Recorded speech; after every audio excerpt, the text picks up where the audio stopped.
Gautam neuro care brain stroke migraine fits brain and spine surgeries की best neuro surgeon.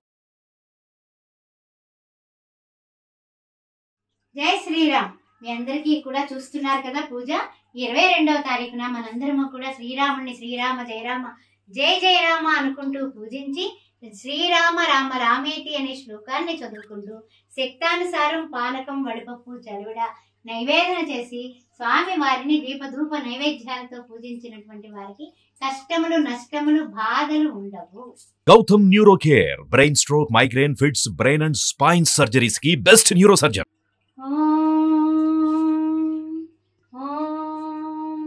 शुक्लांबरधरं विष्णुं शशिवर्णं चतुर्भुजं प्रसन्नवदनं ध्याये सर्वविघ्नोपशान्तये अगजानन पद्मार्कं गजानन महर्निशम् अनेकदन्तं भक्तानां एकदन्तम् उपास्महे।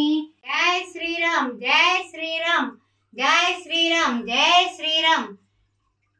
श्रीराम राम रामेति रमे राम मनोरमे सहस्रनाम तत्तुल्यं रामनाम वरानने। శ్రీరామచంద్రుని యొక్క దివ్యమైనటువంటి శుభ అక్షింతలు అందరి గృహాలకి వచ్చాయి కదా, మా ఇంటికి కూడా వచ్చాయి। రాముల వారు వేంచేశారు, వారికి దీపంతో స్వాగతం చెప్పి ఆ అక్షింతల్ని ఈ రోజు నాడు మనము రేపటి రోజు 22వ తారీఖు రోజున ఏ విధంగా పూజ చేసుకోవాలి అనే విషయాన్ని మనం ఇక్కడ తెలుసుకుందాం। శ్రీరామ జయ రామ జయ జయ రామ అని అనుకుంటూనే ఉండండి, సదా జపిస్తూనే ఉండండి, ఆ విషయాన్ని మర్చిపోవద్దు। ఓం గంగణపతే నమః ఏకదంతాయ విద్మహే వక్రతుండాయ ధీమహి తన్నో దంతి ప్రచోదయాత్తు అని వినాయకుడిని పూజ చేసుకుని వినాయకుడికి కాస్తంత నైవేద్యం కూడా పెట్టుకొని గణానాన్త్వా గణపతి కుంభవామహి అని పటికి బెల్లం ముక్క చక్కగా నివేదన చేసుకుని ఆయనకి 3 సార్లు ప్రణాయ స్వాహ పనాయ స్వాహ ఉదానాయ స్వాహ సమానాయ స్వాహ అనేసి ఆయనకు నివేదన చూపించి ఆ వినాయకుడి పూజ అనంతరం పసుపుతో చేసుకోవచ్చు వినాయకుడిని। విగ్రహం ఉంటే కనుక మన పూజా మందిరంలో విగ్రహాన్ని ఇక్కడ మనం వినియోగించుకోవచ్చు। తర్వాత ఏంటంటే పసుపు కుంకుమ అక్షింతలతో కూడా స్వామి వారిని చక్కగా మనం ఇలాగ ఓం గంగణపతే నమః ఓం గంగణపతే నమః తండ్రి నాయన రాముల వారి యొక్క రామరాజ్యం రావాలనేసి నీ సంకల్పంతో విఘ్నాలు లేకుండా మా కుటుంబాన్ని ఆశీర్వదించమని స్వామి వారికి వేడుకుంటూ గూఢాన్న ప్రీత మానస కాబట్టి ఆ గూఢమైనటువంటి ఆ చక్కెర పలుకులైనటువంటి ఆ యొక్క పటిక బెల్లం ముక్కని మనం నివేదన చేస్తున్నాం। అయిపోయింది। ఆ తర్వాత తాంబూలం దర్శయామి, తాంబూలం కూడా స్వామి వారికి చక్కగా చూపిస్తున్నాం। తాంబూలం అయిన తర్వాత ఆయన దివ్యమంగళ విగ్రహానికి నమస్కారం చేసుకుని శ్రీరామ జయ రామ జయ జయ రామ శ్రీరామ జయ రామ జయ జయ రామ అని రాముల వారికి పూజ చేస్తున్నాం। ఓం శ్రీరామ రామ రామేతి రమే రామే మనోరమే సహస్రనామ తత్తుల్యం రామనామ వరాననే।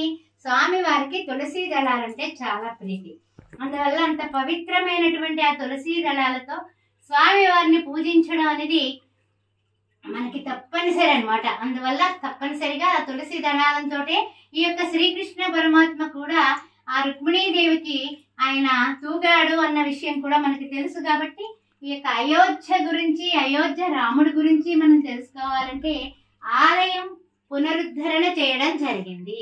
రాముల వారు అక్కడ పుట్టారు, 500 సంవత్సరాలు అంతా కూడా అయోమయమైనటువంటి పరిస్థితిలో ప్రతి హిందువు కూడా రామ జన్మభూమి గురించి రాముని గురించి తప్పించని వాళ్ళు లేరు। రామకోటి కూడా కొన్ని కోట్ల రామకోటి జరుగుతూ వచ్చింది, కొన్ని వేల కోట్ల లక్షల కోట్ల రామనామ జపాలు చేశారు।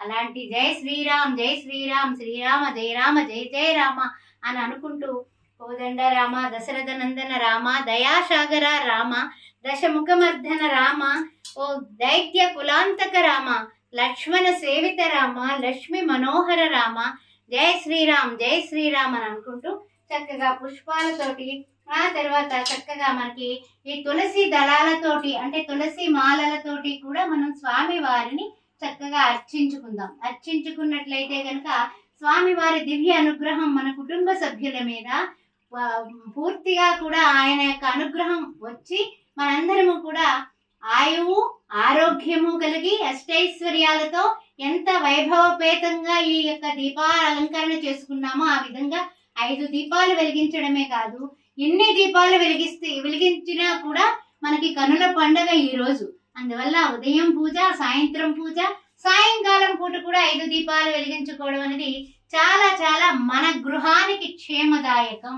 రామరాజ్యం రావాలంటే రామ అనే శబ్దంలో రా అంటే ఓ నమో నారాయణాయలో రా అనే అక్షరాన్ని మనకి తీసుకోవడం జరిగింది అష్టాక్షరిలో.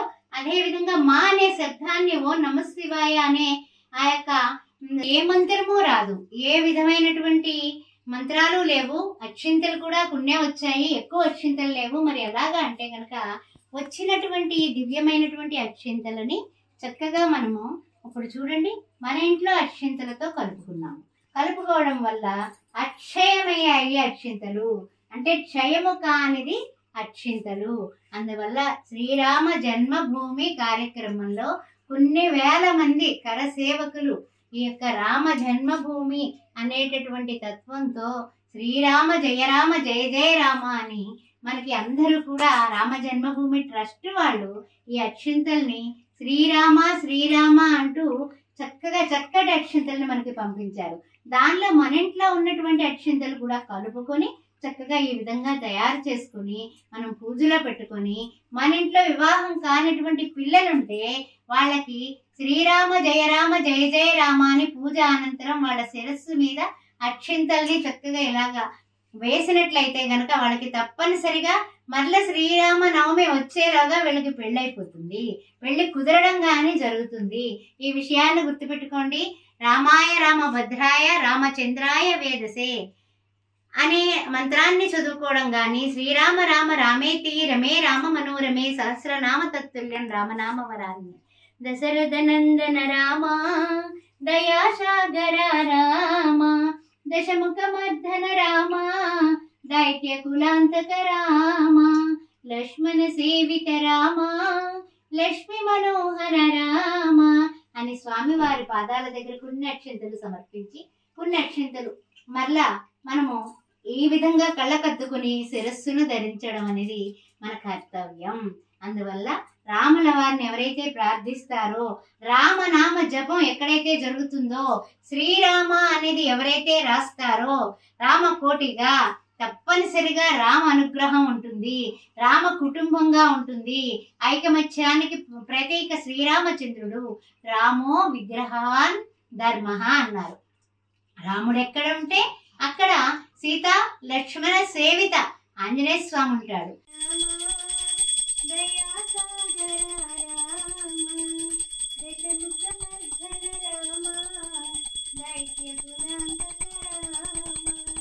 లక్ష్మణ సేవిత రామ లక్ష్మి మనోహర రామ సూక్ష్మ స్వరూప రామ సుందర వదన రామ అతి సుందర వదన రామ దశరథ నందన రామ దయాసాగర రామ రామ లక్ష్మణ జానకి జై బోలో హనుమానికి రామ లక్ష్మణ జానకి జై బోలో హనుమానికి రామ లక్ష్మణ జానకి జై బోలో హనుమానికి జై శ్రీరామ్ శ్రీరామ రామ రామేతి రమే రామ మనోరమే సహస్రనామ తత్తుల్యం రామనామ వరాననే. జై శ్రీరామ్ జై శ్రీరామ్ శ్రీరామ జయ రామ జయ జయ రామ. అందరూ కూడా హారతి కళ్ళకత్తుకోండి. జై శ్రీరామ్ జై శ్రీరామ్ జై శ్రీరామ్ జై శ్రీరామ్. అన్ని రకాల ఆనందాలు మీ గృహాల్లో కలిగి సకల సంపదలతోటి అష్టైశ్వర్యాలతోటి పిల్లా పాపలతో మీరు ఆనందంగా ఉండాలని శ్రీరామచంద్రమూర్తిని వేడుకుంటూ జై శ్రీరామ్.